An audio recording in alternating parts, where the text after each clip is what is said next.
the documentation. Hei, hei, hei.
Okay, hello everyone and welcome to our Hack Week .NET C# presentations.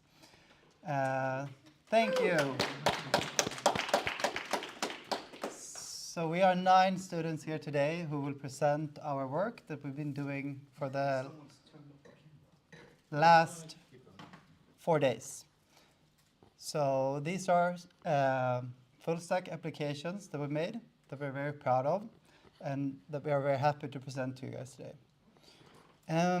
We decided that we're going to do the presentations roughly 2 hours. I'm sure it's going to be a little bit shorter than that. And we're going to do it in 2 parts. We're going to start with half the class and then do the second half. And we will have a 15-minute break. So if you didn't grab some snacks or drinks, you can do that now. And I'm going to start off with Oskar, who will present his application, which is a mapping service for spontaneous meetings with strangers on the go. So, here you go.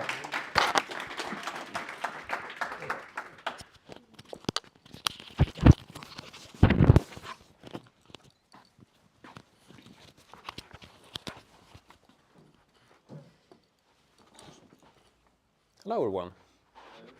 I'll tell you a short story. A story about 3 Stockholmians, Chrome, Firefox and Edge. And they've heard of this new app called Let's Meet. So Chrome is curious about this app. He logs in. The only thing you need is a username and password. Hopefully the correct password. There we go. So you can see their position on a map of Stockholm. So this is Firefox here, and he can walk around as he goes through his day. He's heading to work, and as he goes, he feels a bit lonely. So Firefox decides to log in. Oh, she's over there. And Chrome is here. He's here to meet people. So he sees Firefox in his map and suggests, let's meet. But Firefox is busy, so she says, not a good time. But here comes Edge, logs in.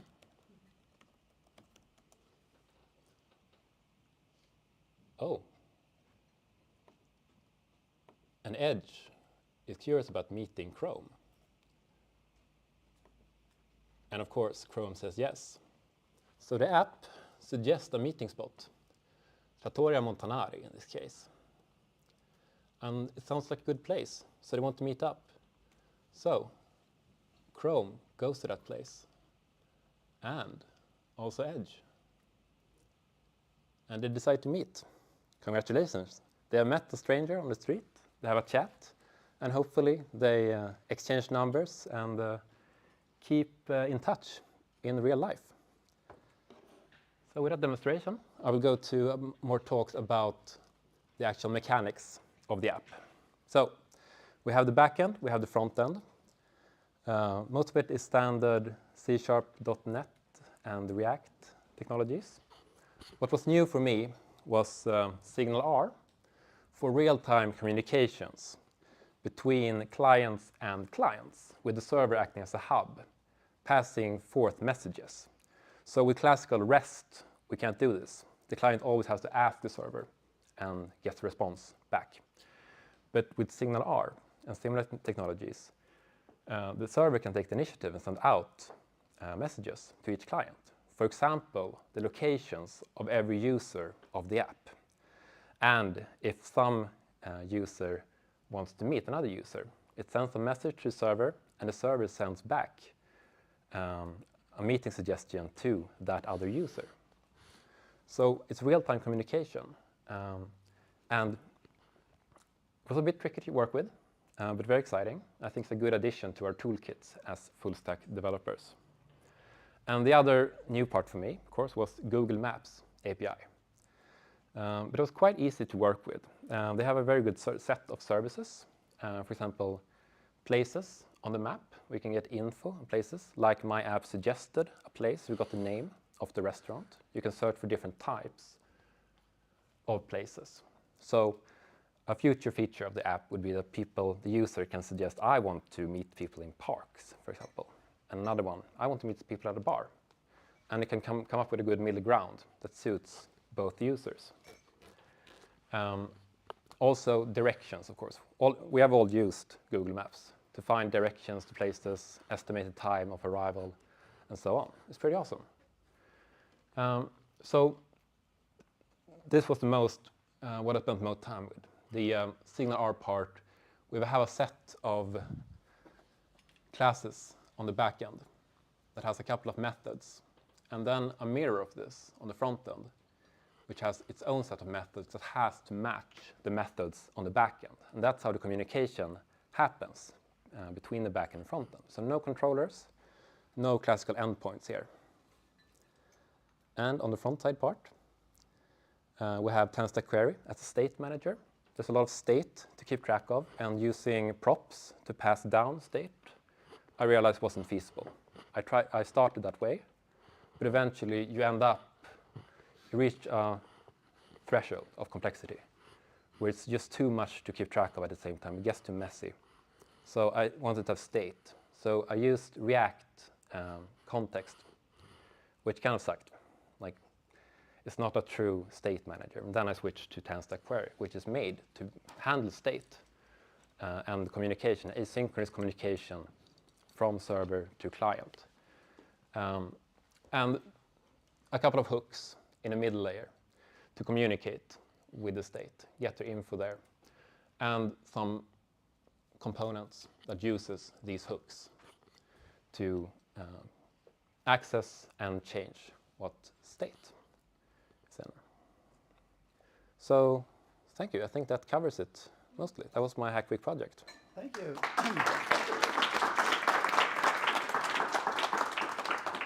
Okay, very nice. Thank you. So, do we have any questions for Oscar on his project? Rosie. Should I take the microphone? Yes. Oh, thank you. It's for the stream. Yeah, I'm curious, what was your biggest challenge when you were building this? Or biggest learning, let's say? Well, I think the biggest challenge was definitely the Signal R part, the real-time communication. Because every time someone logs in, you establish a connection, and somehow you have to keep track on which connection belongs to which user. You saw in the beginning that everyone logs in via clerk. So everyone has a username and a password. Of course, my backend doesn't know about the passwords and that kind of stuff. That's clerk's job. But it has to, when connecting, send over information about who's connecting. And it took me a while to figure out how to do that. I ended up doing it as a query string in the actual URL connection. And there are probably better ways to do it with true authentication to the backend and so on. But I think it was a reasonable solution during this time frame. Yeah, interesting. Thanks for sharing. Does anyone else have a question? Oh. So nice project, Thanks. like it. Do you have any plans to publish it and keep working on it, like to actually make sure Yeah, I would that like to users- deploy it to the web, to try it out. You saw in this dev version of it, for testing purposes and demonstration purposes, it's possible to drag your marker around on the map. But of course, in the deployed version, you would have the position be correlated with your phone's position when you're out and about. So you actually move, and you actually get real-time updates of how other people move on the map. So that's one difference to the deployed version. But otherwise, I feel it's pretty good as it is. You don't need much more feature for the core functionality. Thank you, super cool. Thank you. Nice. Okay. Okay. So we move on. Thank you, sir. Okay, thank you for listening. Thank you, Oscar. Well done. All right. So next up we have Rosie, who will talk about a tool for startups or small businesses to make team meetings more effective. Here's your this. Oh, thank you. Just a second. Thank you.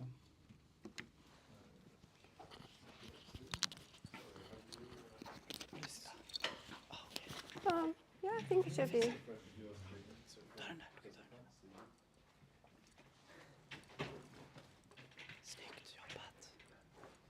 Yeah, how is it now? Do you want me to leave the presentation and join again? Yeah, like you refresh the window. Yeah. Can reload it Yeah, once reload more. it. Exactly, and then you need to enter in Oh, okay. password again.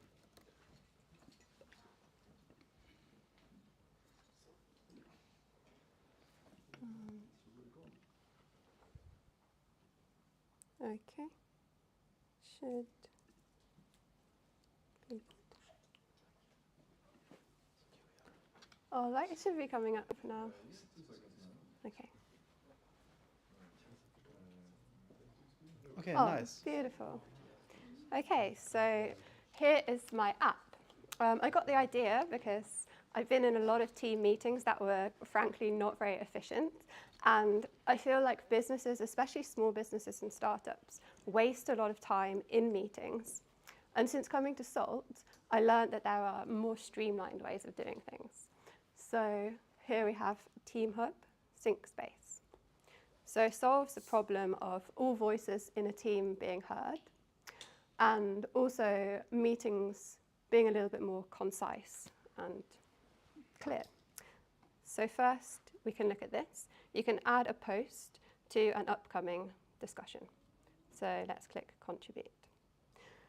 So here we have 3 meetings that have been already opened, so they're ready to receive posts. If you don't see a meeting here that you feel covers your topic, you can also add another meeting here. For now, I'm just going to click on an existing meeting. And it's a little bit laggy, but I hope you can all see the screen well enough. So here we have a place where you can submit a post. I'm going to add mine now, so putting in my name. Let's see, it's going to be a question. When, I'll just say test. And you can choose if it's urgent or not, and then you can create your post. So now we come back to the home page, and we can choose to start a meeting. So everyone has arrived at the meeting, and we're going to open it up. So here we have a selection of meetings that are open, ready to be taken. But it's worth noticing that if meetings have less than 5 contributions, you will get a little flag here, because perhaps those meetings are not going to be efficient to bring everyone into the room for an hour and sit down if you don't have much to really discuss. So that will increase efficiency in small businesses. But these ones look like they don't have any warnings, so let's open one of these up. So here we have the meeting board page. The meeting space, welcome. So you can see all the posts here that correspond to your meeting. Some of them are flagged as urgent, and they're also color categorized on topic. So you can also, once you've dealt with something, you can archive it. And that's just not affecting anything on the database, it's just for the purpose of the meeting board. So the post is still there later if you want to bring it back. If you feel overwhelmed, there's a lot of information on the screen. There's a lot of people's voices. You can summarize it with an AI. So this is using OpenAI API. So now we have a nice little summary, and it can make it much easier for the person giving the meeting, leading the meeting, to know what to focus on. And it also means it's very unbiased, so all voices are heard, like women and everyone who maybe is more shy, but they still put their post in. Yeah, it helps people prioritize, listen to everybody. We're going to summarize the meeting. I'm just going to make it very short. Test, test, and test. So I don't have much creative mind when I'm giving presentations. So I'm just going to save this one here. Okay, and let's close this meeting. And now we go back to the home page. It's important to review things that you've planned to do in the meeting. Maybe you were sick and you couldn't attend, so you can go here and review past meetings. So here we have a lovely little archive. It's really good if you've been on vacation as well. You can just pop in here and review what people have been talking about. So you can open out the meetings, It's better to see this one. Can open out the meetings, and you can see here the points that were decided. Also, another nice feature is that you can search the old posts. So here my client was an art gallery. And so let's search for artist Ai Weiwei. So now we have all the posts about this artist from maybe if you had previous exhibitions, and you can look back what was discussed. Yeah, that's pretty much all the functionality of my app. Yeah, any questions or about maybe like technical things? Because I've just been demoing, but maybe you're interested in what I used for tools. Yes. Nice project. Oh, thank give it up you. for her.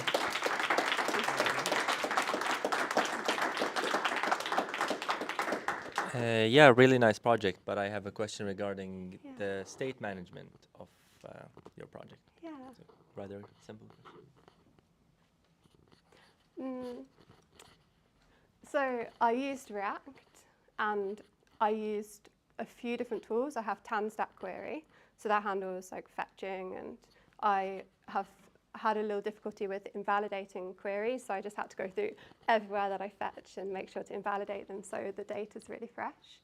I just realized I forgot to show you a page, but I sometimes pass props as well, but it's only passing from one place to another, not being threaded through the application. So I was quite happy with how I architected it.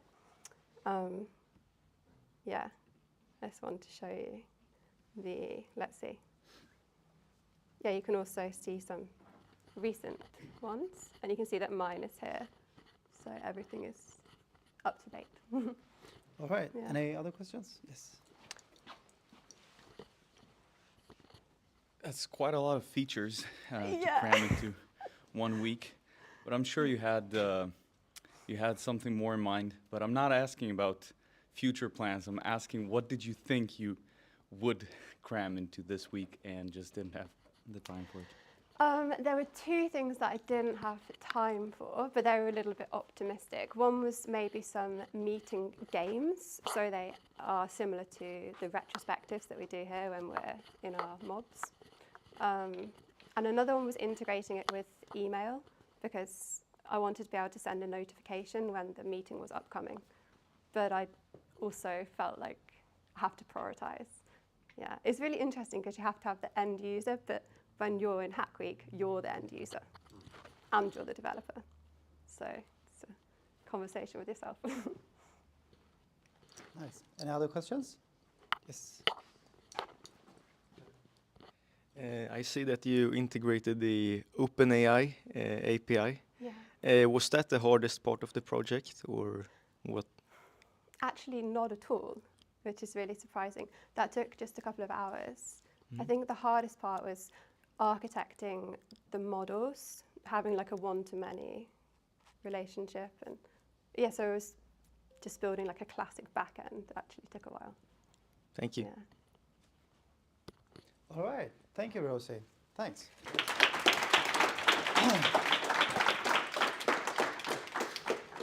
All right. Okay. So next up we have Simon, who will talk some about a platform that allows you to share and borrow tools for your do-it-yourself projects at home. Yes. Good luck.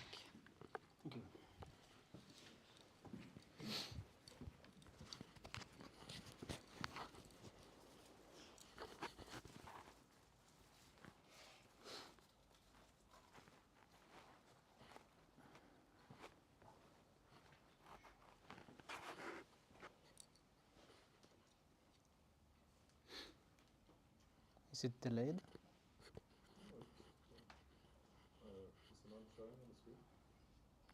It's the wrong screen.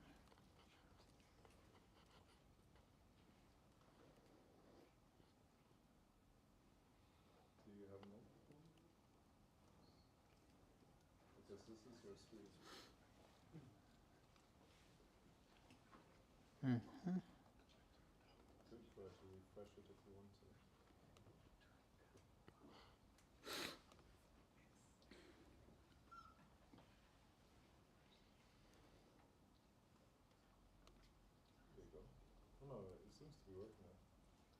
It's moving. Yeah, you can see it on the big screen. Yeah, I mean, I have the presentation on another window. Oh, you're not showing your entire screen, maybe? I thought it did.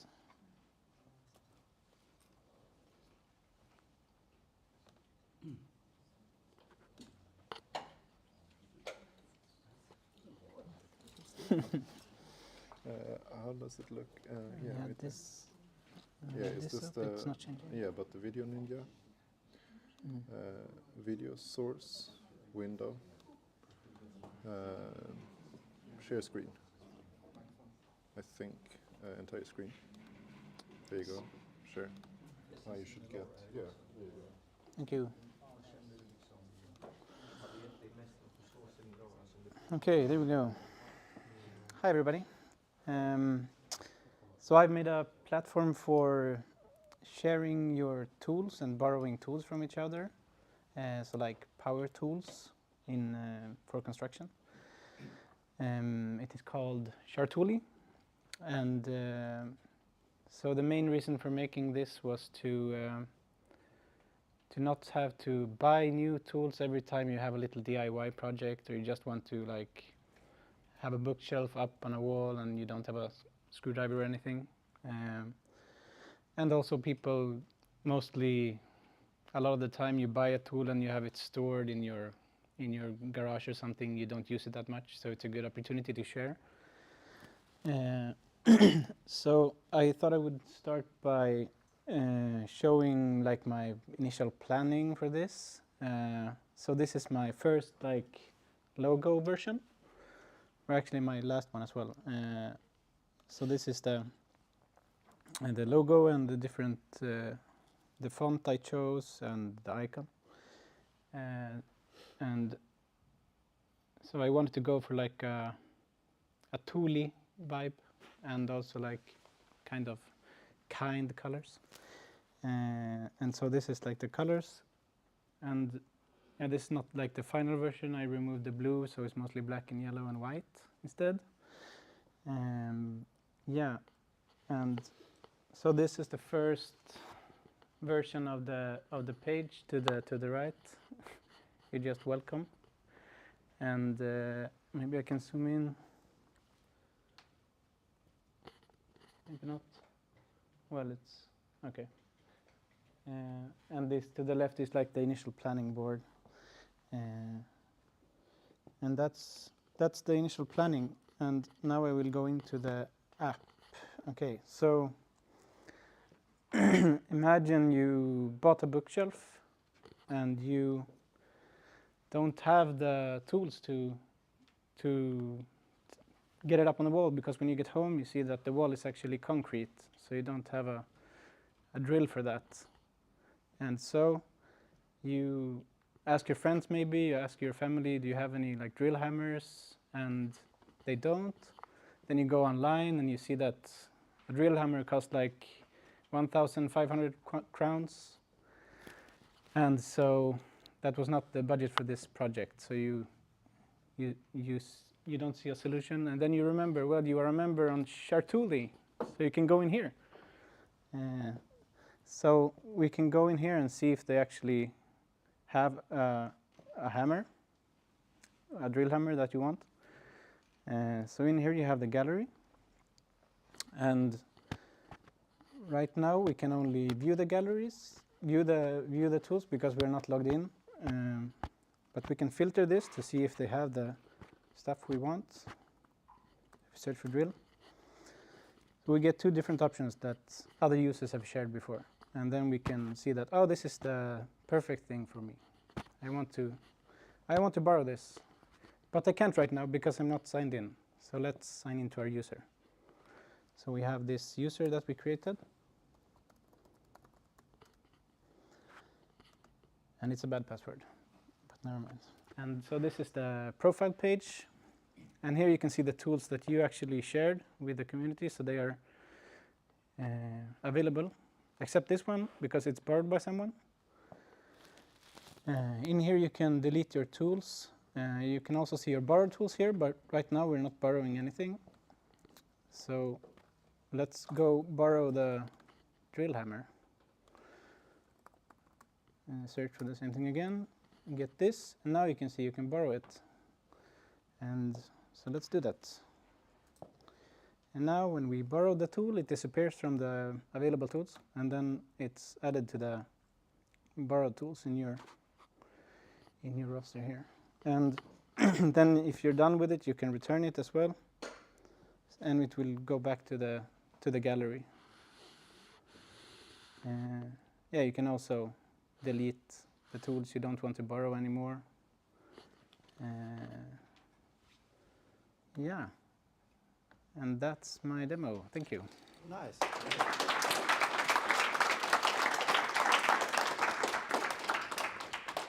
Okay, any question for Simon?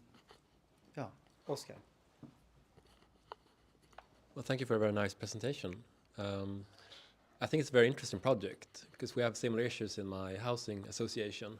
We had discussed like plans, should we have a common tool room or common hobby room? And the main issue that we encounter is often like, can we trust people? Can people just borrow something from this room and then return it? Or just gonna keep it forever? Yeah. It's gonna work out. And you only need one bad person to spoil the whole thing. So I think this is probably a better solution, like having some accountability. You know who borrowed the tools and who it belongs to. So Yeah, I thought a lot about accountability actually. I didn't have time to add any feature for that, but I would like to have, I would like to keep it free as much as possible. So in a perfect world, I would like it to be free. So no renting, just borrowing. But then you can have like a repair section in your, like if you have a company for this, there could be like a repair section where all the returned tools are like repaired by them and then goes back to the gallery somehow. So like in real life, it will be a bit more complex, but. So like in case someone who borrows it breaks it. Yeah, yeah, and like normal maintenance as well, maybe. Like so, it's always high quality, and so the people that owns the tools don't get angry. Yeah. And yeah. Yeah, I mean, you could have a rating system for each user if they don't like Yeah. adhere to the rules or like don't return them in time. Like you get 1 star, like you suck as a borrower. Yeah, exactly. Yeah. So I think a lot of exciting ways to keep going with this project. Thank you. Okay. Yes.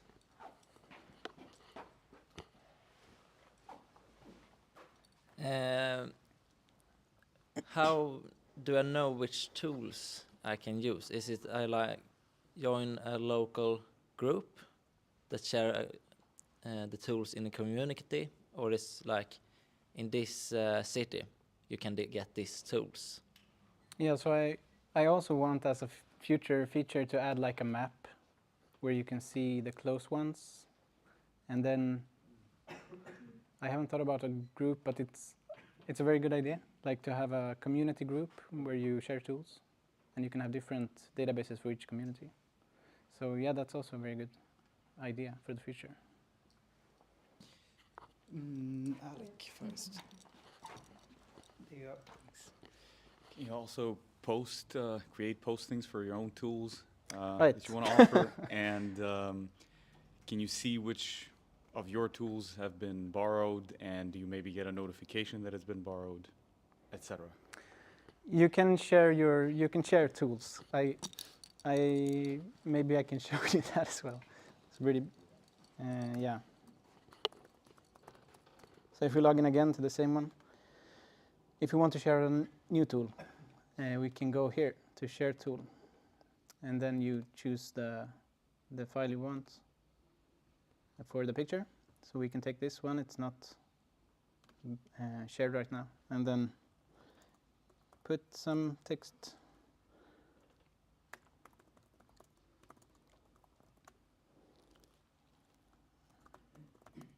And then submit it, and there's a toast, and then you can go to the gallery. It will be available for borrowing. So if we filter again, we get this one. Nice. Yeah. Okay, and last one, Rosie. Honestly, it won't take much time. I just want to say I really like your font. So it's more of a Thank comment. you. Thank you. It's Gruppo. It's called, yeah. group. Yeah, I thought so as well, actually. Yeah. Okay, thank you, Simon. Thank you. Don't forget the thing.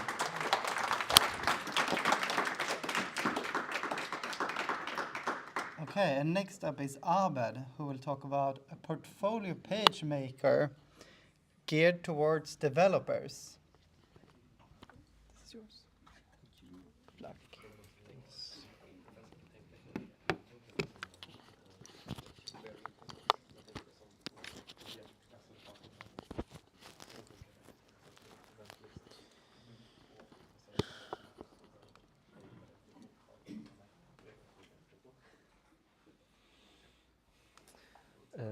Hi everyone.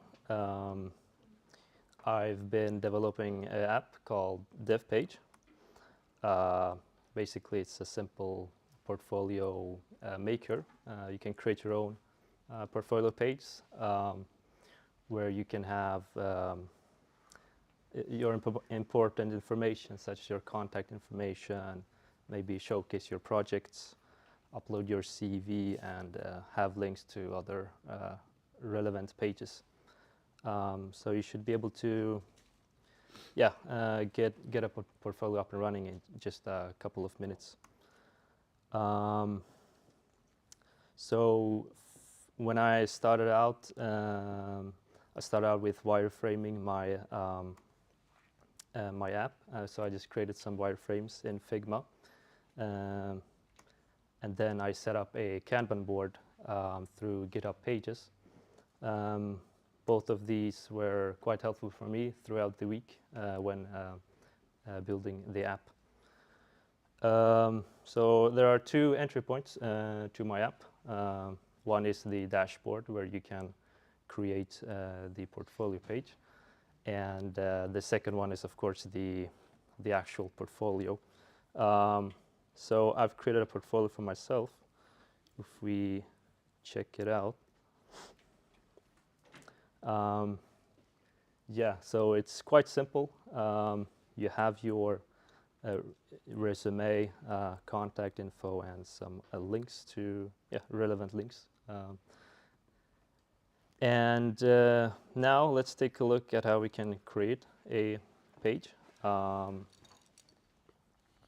So if we go to the dashboard, so of course you probably would have authentication. I haven't implemented that yet. So here we are prompted to create our portfolio. We can choose a name for the portfolio. So let's go ahead and create a page for maybe Jane Doe. Then claim the page, and then we are redirected to the edit page where we can fill in. So let's start out with filling in the profile details. We can upload a photo if you want to. Let's take that one. Then you put in the details. Just put in something real quick. Some email, some phone, and then we save the changes. Okay, it needs to be a correct email address.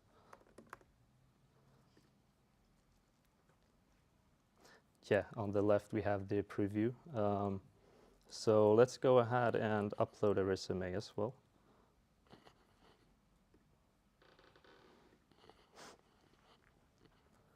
There we go, we have a resume.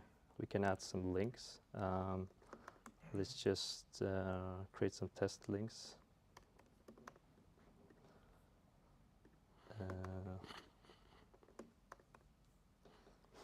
And then we save the changes, it updates. Also, you have a setting for selecting a theme. So let's try, for instance, maybe sunset. Save settings, and there we go. And then you can copy the link to the portfolio, and you can access it in a new window. That's pretty much the functionality of the app.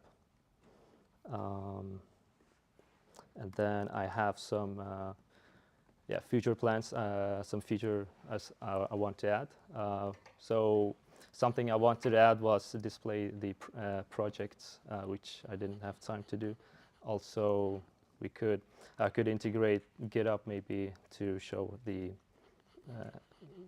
some repositories, and also some more customization options, such as changing the layout and ordering things differently.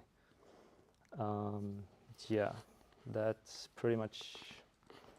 Thank you. That's for me. Thank you.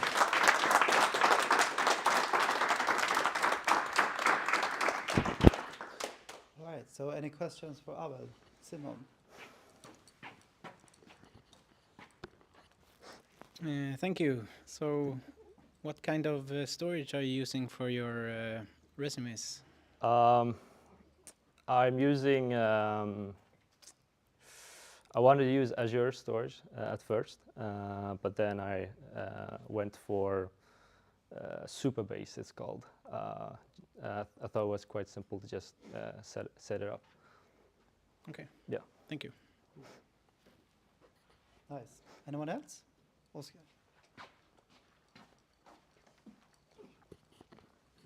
I think this is really, really intriguing. I can really imagine this being part of a larger ecosystem of collaboration and different ways to brand yourself. Yeah. What do you think? Like, in what kind of context would you see this kind of service? More like from full stack developers looking for jobs, looking for employment? Yeah. Or could it also be used, for example, freelancing, full stackers wanting to collaborate on certain projects? Yeah. Yeah, of course. I was thinking a bit of both, both for developers looking for jobs and also for freelancers. Maybe I could add some label to the portfolio, like are they looking for jobs, or are they looking for full stack projects, freelance projects? Yeah. Cool. Nice. Okay, thank you, Abel. Yep, thank you. Well done. All right, so now we have Alejandra, who will do her presentation on management system for real estate companies. And this one will be the last one before the break.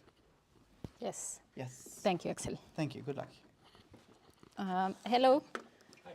So my name is Alejandra, and I will talk about a little bit about the inspiration for this project first. So my mom works as a real estate manager.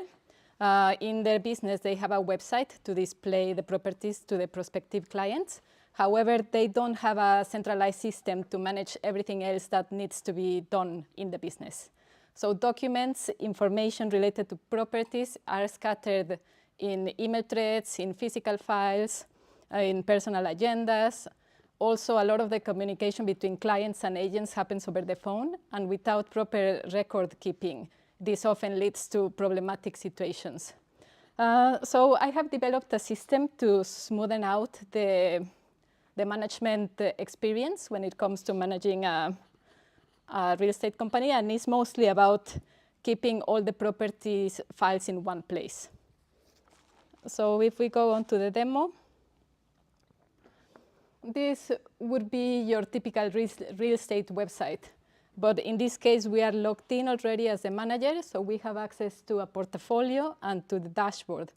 So the dashboard is the place where the manager can get a quick overview of the state of the business. She has access to the upcoming appointments, a business overview.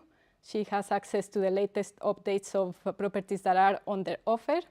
And she also has access to see the latest notes that have been added to the files. So all the data that is presented in the dashboard comes directly from the portfolio. So the portfolio is basically a collection of all the files and properties that the company has in their system. So in this portfolio page, we have a couple of features. We can filter by different factors. And we can also add a property from here. So when a property is added to the system, actually there's a lot of documentation that is needed.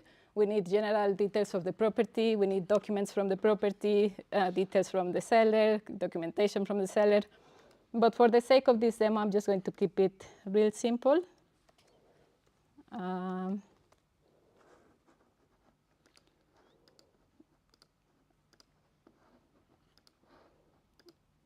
So once we add a property to the system, it is available on the portfolio. And as we can see, the status of this property that has just been added is inactive. So basically, the difference between the inactive and all the other states is that an inactive property doesn't appear on the customer-facing website.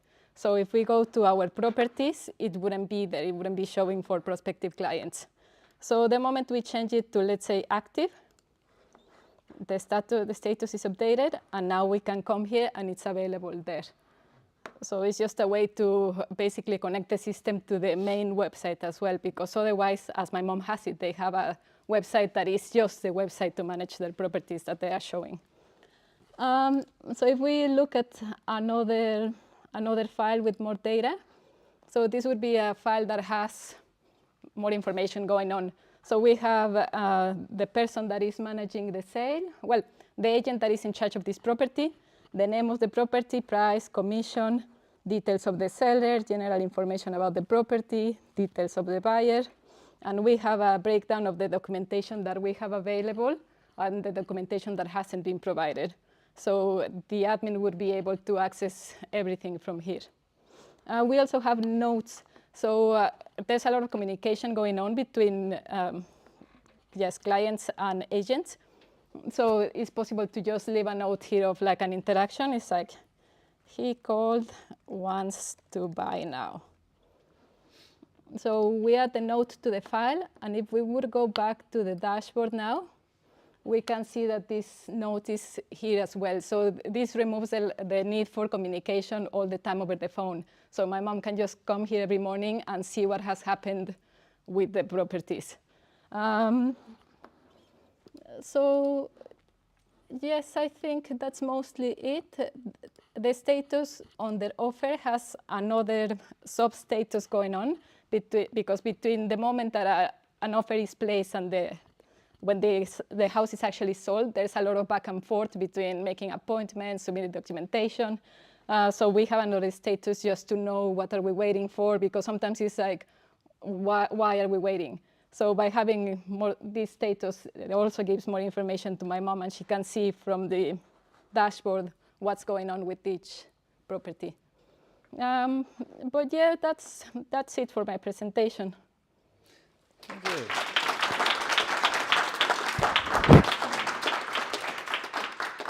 Okay, thank you, Alejandra. Any questions? Yes?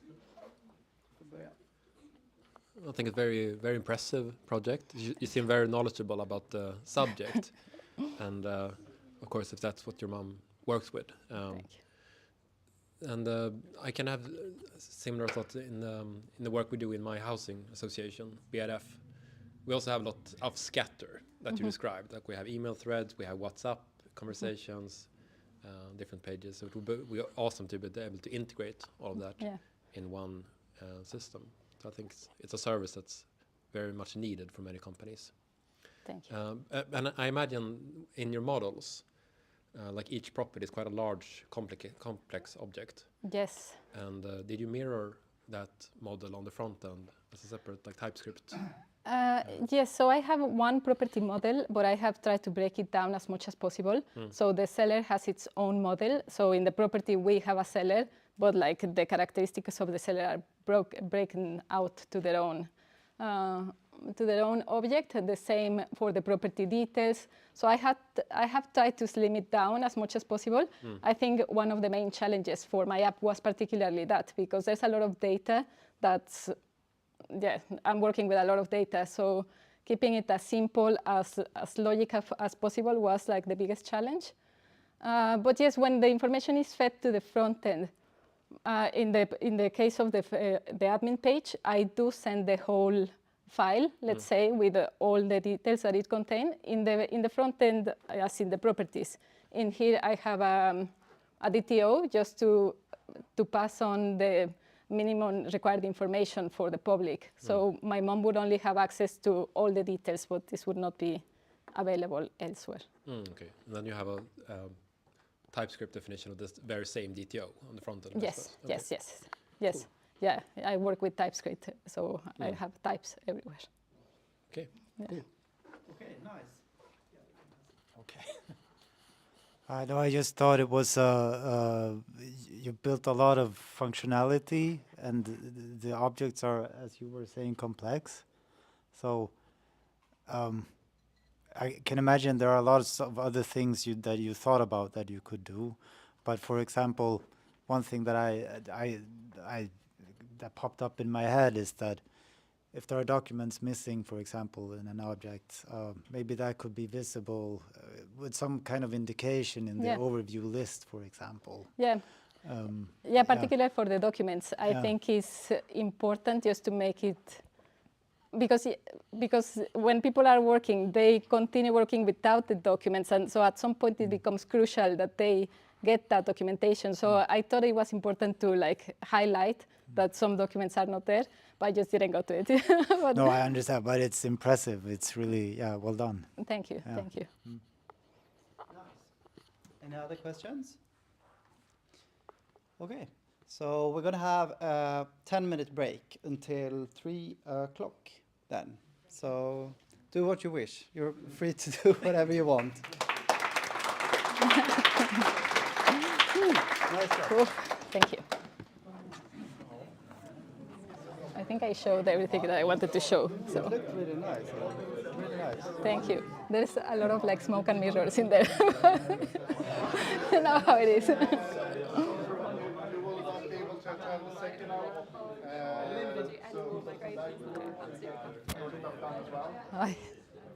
Oh my God.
have double microphones. You can hear you. Since you have double microphones, I suggest you put the other one down. Because Yes. otherwise your volume goes through the roof. Gonna be a rundgång. Thankfully not. Thankfully not. Okay, hello everyone. Hi. Du måste flytta lite. Yes. So my idea is called Sleepypedia. And I made a very short presentation for the application. So the problem originates from myself actually. And usually when I go to bed, I use different type of hearing aids such as white noise, podcasts, and now most recently I listen to a lot of football podcasts because I find them so dull. So they help me fall asleep. And as many of you might have experienced here during the boot camp, you might have experienced some stress. Maybe some of you had trouble sleeping. Hopefully not. But my idea is to address this and help people go to bed. So, my solution to this is called Sleepypedia, and it uses Amazon Polly to narrate random Wikipedia articles, creating a steady stream of sleep-inducing audio content. The application provides a fresh, soothing material to quiet your mind and help you fall asleep. So before we show anything, I just want to go through my tech stack a little bit. Like many of you, I use Daisy UI, Tailwind, React Icons, TypeScript, etc. I also use Amazon Polly in the backend and SQLite as a database. Yes, and also TanStack Query. But let's have a look at the website. So I hope every one of you can see. So this is the application, and it says, "Welcome to Sleepypedia, the nighttime encyclopedia. Drift off to dreamland as we guide you through everything from the mating habits of dust mites to the history of left-handed scissors. Doze peacefully to riveting detours through medieval hat-making traditions and the aerodynamics of falling leaves." So we enter the app, and here we are. So this is the Sleepypedia playlist creator. So it has a very basic UI to feel like intuitive, and this is the place where you curate your playlist. So the first step would be to fetch a random Wikipedia article. So let's do that. So here is our random Wikipedia article, The Oblong Box, short story. Yeah, so as you can see, Wikipedia has a lot of junk, and that's perfect for this application. But let's try to fetch another one. So we can remove this like so. We remove this. So we got Eduardo Varela, something else, and we have something else here, FGCI. So let's say that we are happy with this article playlist, and we could try to keep on fetching articles until we're happy. And maybe you want a set amount, maybe you want 10 to be sure that you will fall asleep within time. Now we go to the next step, and this is where we toggle our sounds. So I have here a campfire sound.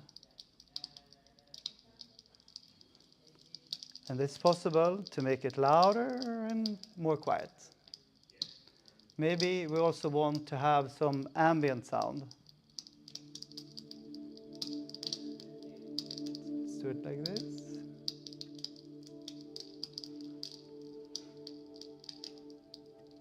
So maybe that's something that we're happy with. Now it's time to pick the voice or the narrator. And I have two different voices. We have Drowsy Dave and we have Snoozy Susie. So let's go with Snoozy Susie. And we can set her speech speed. I want it slow. So let's go with that. And I want her to have a soft volume. So let's just make the ambient music a little bit like this. And now when we play this button, the narrator will talk. FGCI may refer to Italian Communist Youth Federation, 1949 to 1990, Youth Federation of Italian Communists, 2004 to 2014. And now she would continue. Eduardo Varela is a Mexican journalist who works as commentator for ESPN Deportes and ESPN Latin America. Yeah, and that's my application.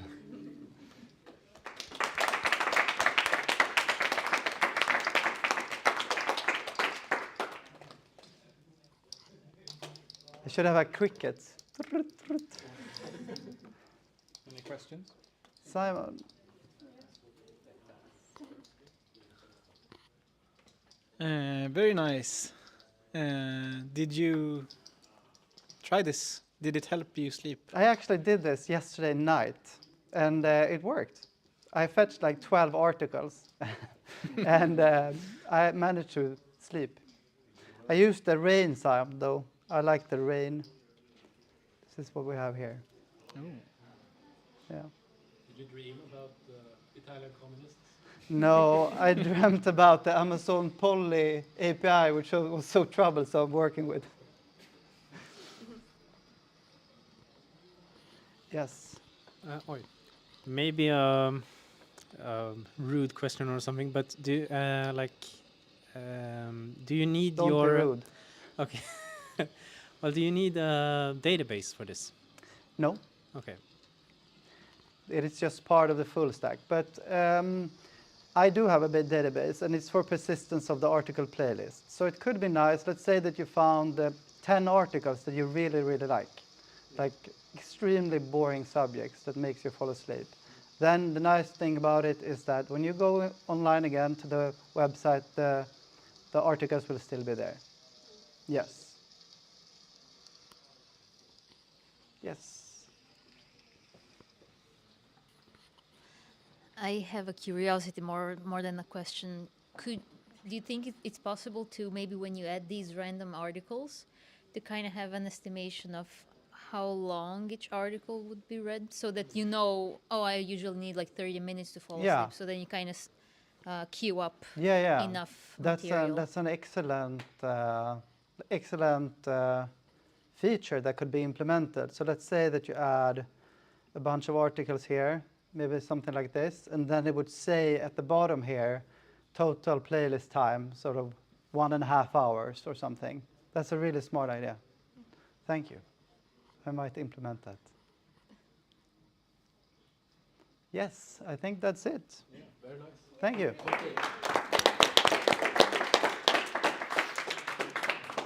Stefan, skulle du kunna byta bort från min skärm så jag kan ta mina notes?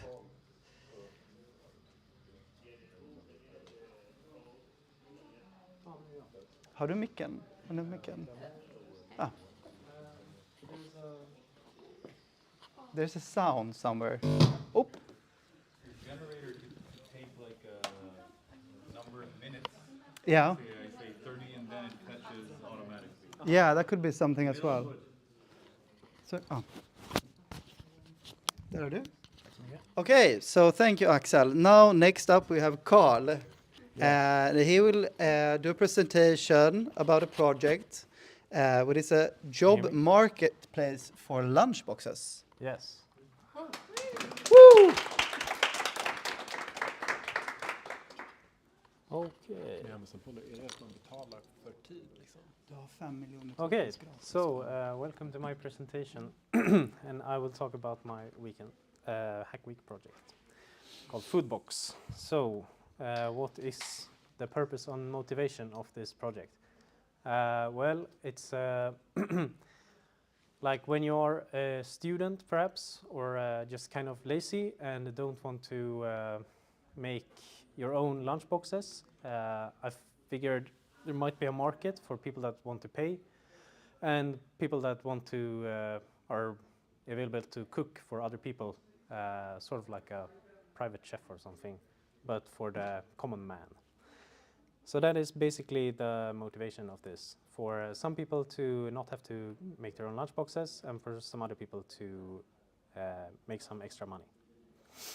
I used SQL Server database, Entity Framework, C# and React, and I used TanStack Router, TanStack Query, and React Hook Form.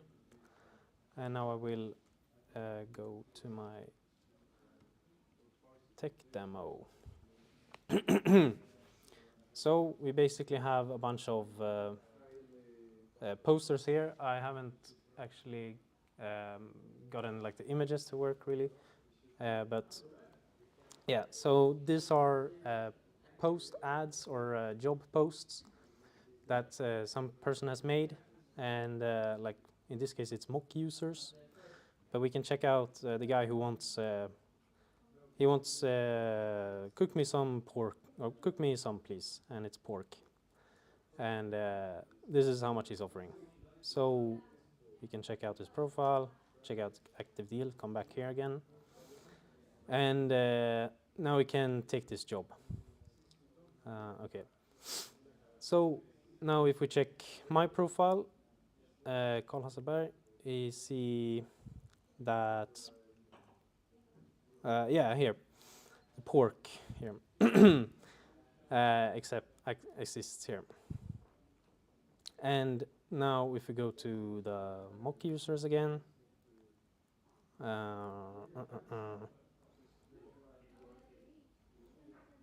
my bad. Wait, sorry, I have to do, I messed up my demonstration a bit. It's no worries.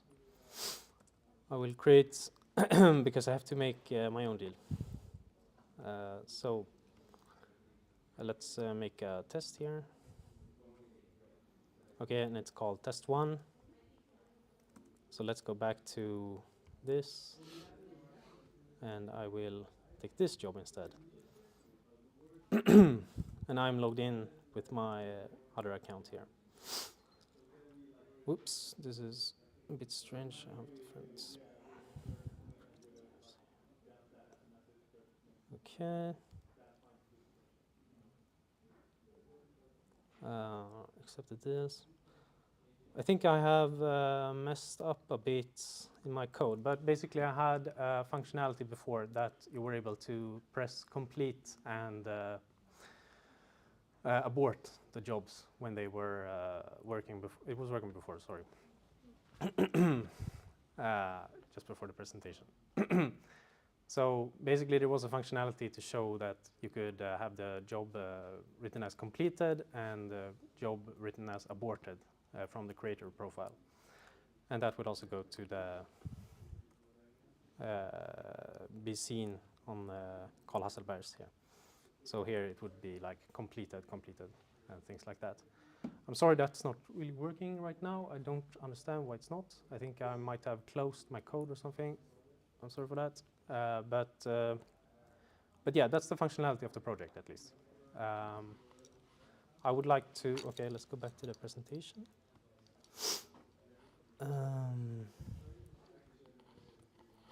Okay, struggles. I was having issues with Entity Framework. There's like a lot of relations between the posts and the users. And it was like complaining about not being able to map, so I had to do like Fluent API stuff, but it was okay. And another basic struggle is I was having interviews in the middle of the week, but it's okay. And yeah, future developments. I think sort of a must-have future development is to be able to add reviews on like both the creator and the guy who fulfilled it, so that other people can see different reviews of stuff, like how this guy cooks really bad food and stuff like that for each post. And this guy, and like as a creator, there should be a review like this guy's kitchen is super bad, so don't come over to him. And it would be nice to have filter by distance and filter by date. And another like future development would be to have instant chat between creator and fulfiller. Okay, thank you for listening to my presentation. Thank you. Thank you, Carl, for your presentation. Okay, any questions? Rosie. Thank you. Yeah, thank you for the presentation. Yeah, I know you had actually only 3 days because you were interviewing, so you did quite a lot in that time, actually. I was just wondering if you could say more about what happened with the migrations, because we had a little conversation about it. Yeah. Oh, actually, this. So I was the migrations, like I just made. I was basically spamming migrations, honestly, like updating my models and trying to get them to work with like, yeah, as I said, the mapping with Entity Framework wasn't always so kind to me. Yeah. But it was actually kind of fun to learn more about Entity Framework in this week. Like, I think I learned some about how it functions. But yeah, I was just spamming migrations whenever I was updating. Yeah, interesting. It's sometimes the way that you learn, though, Yeah. in those moments, right? Yeah. Thank you. Thank you. Any other questions? Oscar? I think the service that you have come up with is very interesting. It's kind of like, you know, you have like HelloFresh food box service when you cook your own food. This kind of step beyond that you actually like order someone to get to your kitchen and cook for you. Yeah, exactly. Yeah, that's the like the undercut Uber Eats or something is the proposition, like the value proposition. Yeah, I think it's positive because you have direct interaction with the person doing the service for you. In contrast to say HelloFresh, where you don't even have to be home and receive the package of food. Yeah, and that's always positive. Like, getting people in contact. Yeah. Yeah. I think it would be nice also to like there is some social aspect of it, which I think is nice. I was thinking about students mostly when I was coming up with the idea, like they could use it for their when they live in corridors and stuff. Do you see it as it could be a full-time job for someone to? Maybe it depends on like what the payment will be for people who make the posts, but probably if it's I mean. Yeah, it's not impossible.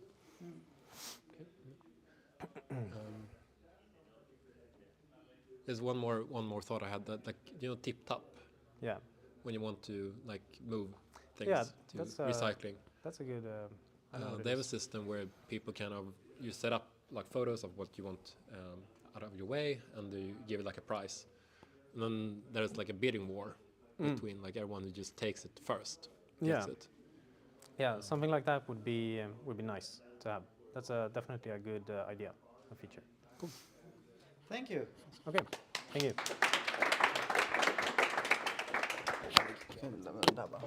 Snyggt jobbat. Okay, so next up we have Timothy, who will talk about a platform to connect and exchange skills, allowing users to help one another. Good luck.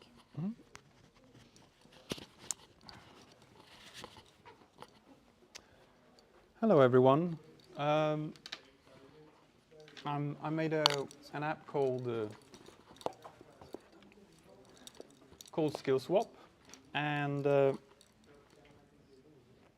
purpose behind this app started when it's happened many times in life where I felt like I'm creating a project or anything, but I might not have the skills for certain other parts of the project. Like I might be very good at programming, but I'm not good at art, and I need someone like who's good at art. So this app helps people to connect based on different needs and skills. So maybe I'm good at programming, someone else is good at art, and they might need someone who's good at programming, and then we could connect and meet. So let's go to the app. Here we have the home page with the hero section. So let's sign up. I can sign up with GitHub.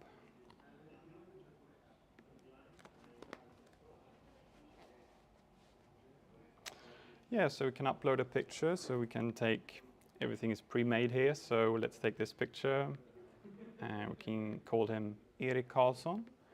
I have a bio that I made before this presentation. So this person is a front-ender, so they're good at JavaScript, so let's add that to the skills. And they need help with, in this case, Python. They're not as good on the back end. And we can add an email. Let's take this one, email@email.email. So let's create the profile. So yeah, here is the profile with the contact information and everything. But let's see what matches he has, potential connections. Well, here we have a couple of potential connections. They all have Python. That is a need that I have with the profile. So let's try to connect with Emma Watson. All right, I've sent an invitation and it's successful. So let's see if she connects or if she invites me back. Well, she might not be online actually. So let's go over to another profile I made that is online. Here we have Johan Antonsson. He needs someone who's good at JavaScript, which our profile has. Oh, there's the profile we made. So let's connect. And let's go back to our profile and connect with him. Okay, we got a notification. A new connection is made. So let's go to connections. And here we have Johan Antonsson. And the contact information so we can talk to him. So that is the basics of my app. The same goes for the other end. So let's look at his profile, and he has us. Let's look at the About page. So here is some of my short-term goals for the future. A rating and review system for users to provide feedback after exchanges. I want to list in the list, I want people who are more recently logged in to be higher up. Some form of geolocation matching order, so people who are close in proximity will be further up the chain. Bigger goals that I have for the future is an in-app messaging system. So instead of giving the email right away, you have like a back and forth talk before you give your contact details. Some form of calendar in order to plan meetings and see what days the other one is available to meet up and help each other. Thank you. Thank you.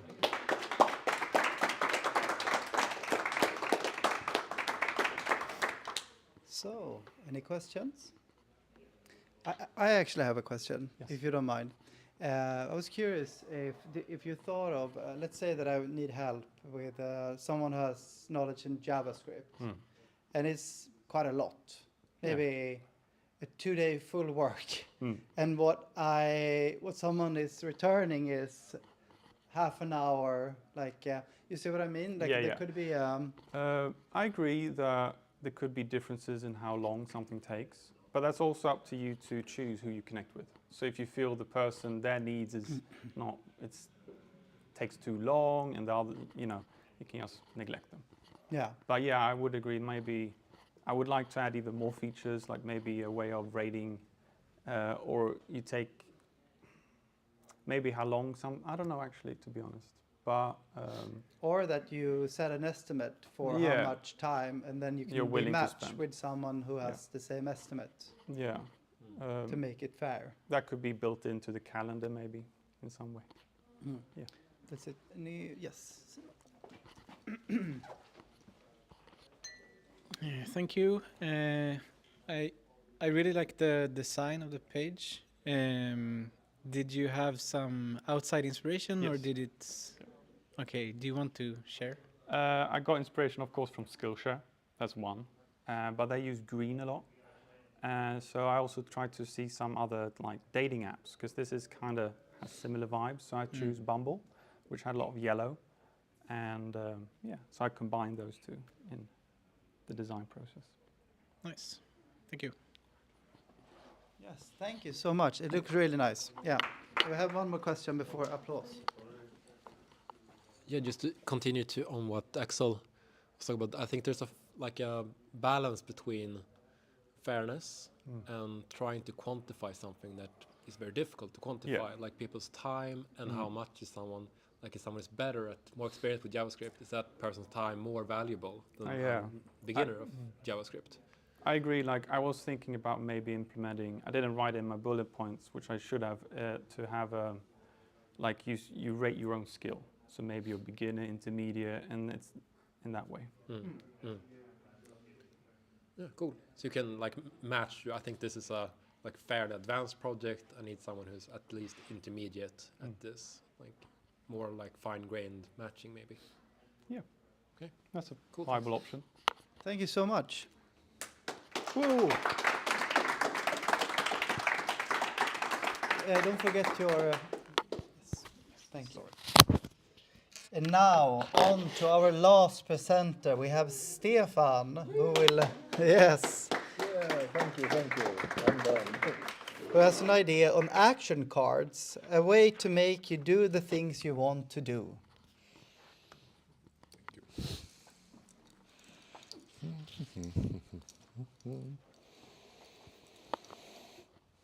Okay, thank you. So I'm gonna spend a few seconds telling you why I came up with this idea and how.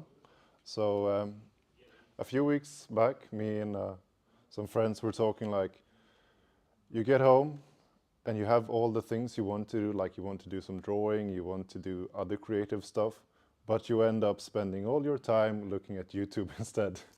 And then the night is gone and you're like, well, I didn't do anything. How come? Well, there's several reasons for that, but let's not go into that. I'm leaning on two tricks to get you to do stuff with this app. One is the 2-minute rule. It's David Allen popularized it. Like, if it takes 2 minutes, just do it. And this will help you build a habit of doing things. And the other one is just random rewards. I do believe it was Skinner or someone else that realized that if you give someone random rewards, they will keep doing it more than if you get predicted rewards. Kind of like loot boxes. So we need to use the psychology tricks against ourselves or something with ourselves instead of against ourselves. So this is the app I've done. It's called Action Cards. I have 3 parts of it. First you have the action cards, then you have the deck, and then you have the profile. But let's go into the action cards. So what I have here is they are divided into types. So I have 3 for drawing, health, and I have more of them, but I'm only going to draw 3 of them. So I have different kinds of types here. And the thing is, if I'm interested in drawing, I should just go to drawing and pick one of the cards and let's do this one. And I will get this one, tree, draw a happy tree, or sad, you are the one creating this. So now I have my call to action, do this. And I start the timer, 2 minutes. Like, it's easy, I can draw a tree in 2 minutes. I know what to do, I have a specific time. It's kind of hard to not convince myself to do this now. And that's for all of them. So I have the same thing for health, Spanish, training, writing. So let's go and, like I talked about the action cards now. So this is the action cards. I'm gonna go look at the deck right now. So here I will see all the decks, the front side of all of my cards. Right now I'm showing all of them, but maybe it's more convenient to go into drawing. I want to add something to drawing. I can do it here with the card to the left, which is always the create card. I can update and delete the other ones as well if I want to. So these are the cards that I have, like in my deck. If you notice in the front, I did not have a cleaning tab. That is because I only have 2 cards for cleaning right now. The left one is for creating. So if I only have 2 cards, I'm not going to show it because I need 3 cards at least. And then I'm going to randomize it in the back end and spit out 3 cards that I can pick. So if I actually just add something, clean something, do cleaning, almost correctly spelled. And then I go back to action, and now I have cleaning there as well because there's at least 3 cards. So I could open them up if I want to. So that's how the deck and the actions are connected. So I talked about the deck where you can create and edit and update cards and create new kinds of types for your cards. The last part is the profile. So this is the profile. You can pick whichever card image you like. You have some stats, how many cards you have created. So if I would like to maybe pick this card instead, I think it's more beautiful. It would update on the left there, right under my profile. If I go back to the action cards, I will now have a new backside, so it's kind of nice. This one is nicer, yes. So maybe I'm looking at this beautiful, cool Viking-inspired backside, but I have to complete 35 cards to unlock it. Just to make sure that you keep playing the game of improving your life and building habits. Like I said, we need to use the psychology against ourselves or with ourselves or something like that. So that are the things. But if you're looking at this and being like, yes, but I'm not going to use this on a desktop, Stefan. I'm going to flip up my phone and let's just have a look. It's also actually quite designed for mobile as well. Like you have 3 cards and you just keep going. I want to compare it to like Facebook. You have an infinite scroll of people getting married or whichever age you are. Like you're gonna see stuff, but here you have action cards instead. It works for the deck and the profile as well. The last thing I want to say to you is thank you for your attention. Thank you.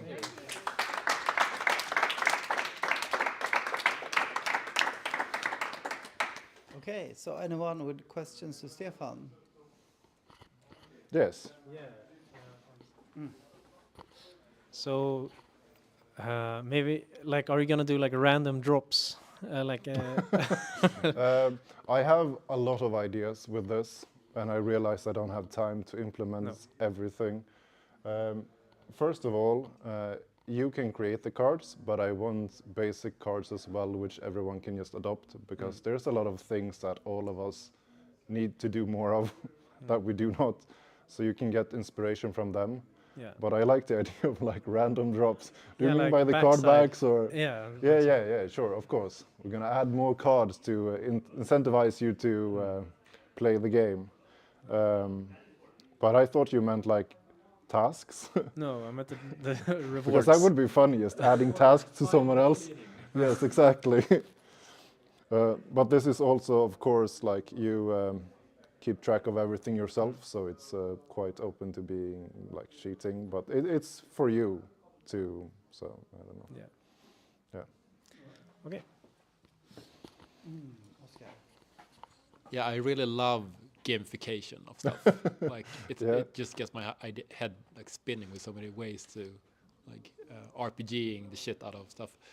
And I think, as you say, like we should use that psychology for good purposes. Because YouTube is using it, Facebook is using it. Yeah, everyone uses it for good and bad. Yeah.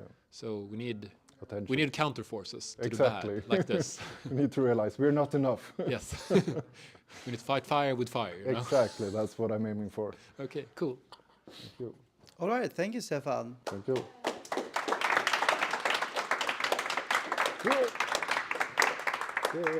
And that concludes our Hack Week project. Funny. Thank you all for participating and coming here. I stole this one. It was really nice having you, audience. Yeah, and good luck on our group projects next week. Yeah, let's go.